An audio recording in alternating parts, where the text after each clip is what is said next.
Oke, kita lanjutkan lagi dua sisi. Saya minta komentarnya dari Bang Riki, Pak Riki. Ini terkait legalitas sudah selesai tadi itu ya, tidak berbadan hukum tapi punya izin begitu ya, walaupun itu harus diklirkan sebenarnya. Nah sekarang terkait dananya, donasinya yang sebelumnya diserahkan ke Mas Agus, tapi kemudian dikembalikan lagi ke yayasan. Ini peruntukannya akan seperti apa? Ini Mas Agus masih mau berobat, uangnya dipegang yayasan, akan diberikan seperti apa prosesnya nantinya? Baik, terima kasih. Jadi saya sebelum ngomong nih, saya perhatikan dulu wajahnya si Agus gitu loh. Tahu nggak maksud tujuan saya itu perhatikan wajah si Agus tuh. Kenapa? Tujuan saya tuh kita ini jangan terlalu berdebat terlalu banyak. Dalam artian memang regulasi-regulasi yang mengikat memang sudah disampaikan bermacam pihak. Yang kita perlukan adalah konstruk hukum bagaimana terakhir muara daripada pengobatan Agus ini supaya bisa berjalan dengan baik. Ya. Kan sudah ada mediasi di Mensos, sudah ada. Kemudian kan alangkah enaknya kita duduk sama rendah, kemudian menyelesaikan masalah ini. Kalau kita berdebat masalah hukum, lah saya jelek-jelek kayak gini, ini saya mantan penyidik seumur hidup. Saya tahu kemana larinya gitu loh. Ya. Tapi bukan itu yang kita persoalkan. Sekarang nih sudahlah, kemarin-kemarin kita berdebat tentang masalah produk hukum, kemudian legalitasnya, legal standingnya. Sekarang mari kita berbicara tentang antara pihak Agus dengan pihak kita mendudukkan pokok permasalahan ini. Ya, Jadi langsung ada ke poinnya, bagaimana pengelolaan uang dari donatur ini untuk digunakan semaksimal mungkin pengobatan Agus Salim? Menurut hemat saya sesuai dengan kesepakatan pertama, dari donatur kan itu menyatakan di wadah penyelenggara untuk perobatan mata. Jangan menyimpang dari yang lain. Kalau seandainya nanti matanya Agus sudah sembuh, kalau ada kelebihannya, alangkah baiknya kita pertanyakan kepada donatur apakah bisa diberikan kepada yang bersangkutan untuk kelanjutan pengobatannya atau kehidupannya. Namun sekarang udah cacat gitu loh. Ayo kita beri empati lah ya, berempati untuk menyelesaikan ini.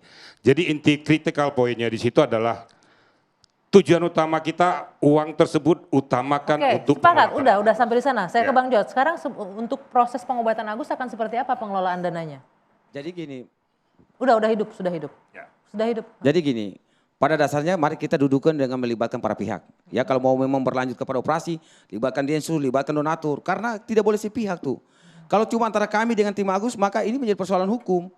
Gitu. Kenapa saya bilang persoalan di dalam pasal 53 para pihak khusus pihak ketiga punya hak untuk menuntut pihak yayasan. Kalau memang hari ini mau kita selesaikan. Kalau itu sudah selesai pembahasan kita sekarang, ini dananya kan sudah di yayasan. Pertanyaannya apa yang akan dilakukan nih? Mas Agus mau berobat katanya, tapi uangnya tidak kita dukung tapi libatkan pihak lain yang tadi saya bilang Mbak. Libatkan donatur, libatkan juga Densu. Karena salah satu yang di mana penyelenggara menggunakan wadahnya Densu itu menjadi syarat ya. Syarat lewat media sosial dan lain untuk penggalangan dana. Jadi harus libatkan dia juga tuh. Itu penting. Keterlibatannya akan seperti apa nih Bang? Kalau semua dilibatkan, hari ini dilibatkan, Densu ke Hong Kong, habis itu besok Densu datang, Novi ke umroh umpamanya gitu kan. Jadi nggak pernah selesai ini perkara. Proses pengobatan sementara harus berjalan ini. Mohon maaf, ini di dalam aturan sudah jelas ya. Kalau memang ada kan sudah penggunaan uang yang salah, harus libatkan mereka. Kalau tidak libatkan mereka, dalam hal laporan, hasil dan pertanggungjawab dan rincian tadi. Enggak, logikanya kan gini Bang, penggunaan uang kan bisa dilakukan, kemudian kan bisa dilakukan pertanggungjawaban. Transparansinya kan bisa seperti itu kan, bisa dilaporkan. Jadi begini saya rasa ya, jadi menurut hemat saya itu, tadi udah jelas peruntukannya untuk pengobatan mata Agus. Betul. Tapi tentunya apa dikatakan George tadi betul, melibatkan 4 pilar tuh, donatur, pihak penyelenggara, objek sendiri, dan kuasa hukumnya. Ada pihak donatur juga di sini Pak Parisman. Bagaimana dari pihak donatur melihat ini dana sudah ada, nggak usah diketok mic-nya boleh. Dana sudah ada, ini mau berobat tapi mau melibatkan semua pihak. Kalau pihak donatur sendiri gimana? Baik, terima kasih Mbak Dwi. Kami kebetulan dari kuasa donatur, saya dengan Parisman Syaloho yang membawahi 575 donatur berdasarkan surat kuasa elektronik ya yang ada di pihak kami kantor hukum Parisman Syaloho and Partner ya. Pertama sebelum saya menjawab Mbak Dwi, karena kami yang memiliki peran penting awal daripada penggalangan donasi ini. Kami adalah peran pertama sekali yang memberikan donasi atas penyelenggaraan yang diinisiasi. Betul, pertanyaan ini waktunya singkat Bang, langsung aja. Keberatan atau enggak dananya ini kami punya peran penting psikologis karena kami mendengarkan 2 kali pernyataan Mas Agus ini ada beban mental. Jadi kami perlu memulihkan itu karena donatur adalah penggerak pertama. Sehingga untuk itu kami meminta kepada masyarakat Indonesia.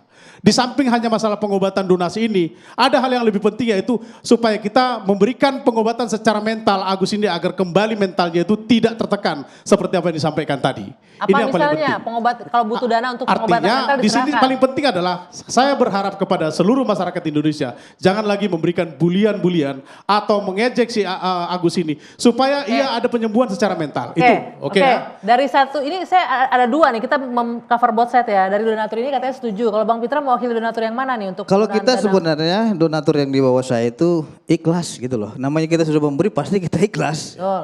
Dan itu nggak boleh diungkit-ungkit apabila memang itu akan tetapi yang dimintakan itu adalah Ikhlas, kalau ikhlas harusnya nggak transparansinya ada tadi. tapinya, Bang Pitra. Apakah benar? Ikhlas tapi itu gimana? Iya. Berarti nggak ikhlas berarti? Kalau memberikan bantuan tentunya ikhlas dong. Oke. Iya kan? Kalau nggak ikhlas nggak mungkin orang berikan bantuan, itu pemaksaan namanya Oke. gitu loh. Artinya kita Tapi- nggak ada pemaksaan di Tapi tetap ada tapinya, Akan tapinya. tetapi transparansinya tadi diperlukan. Apakah pengelolaan ini sudah tepat sesuai dengan ketentuan hukum? Menurut dan donatur yang Anda wakili, penggunaannya ini nggak tepat untuk pengobatan. kami mendapatkan informasi dari informasi Nopinya dan lain-lain.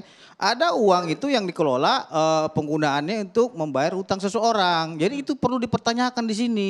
Kenapa bisa seperti itu gitu Itu loh. kan sudah banyak diklarifikasi ya di Ah. sosial media. Nah sekarang sisa uang yang ada ini setuju nggak untuk dipakai untuk pengobatannya Agus Salim?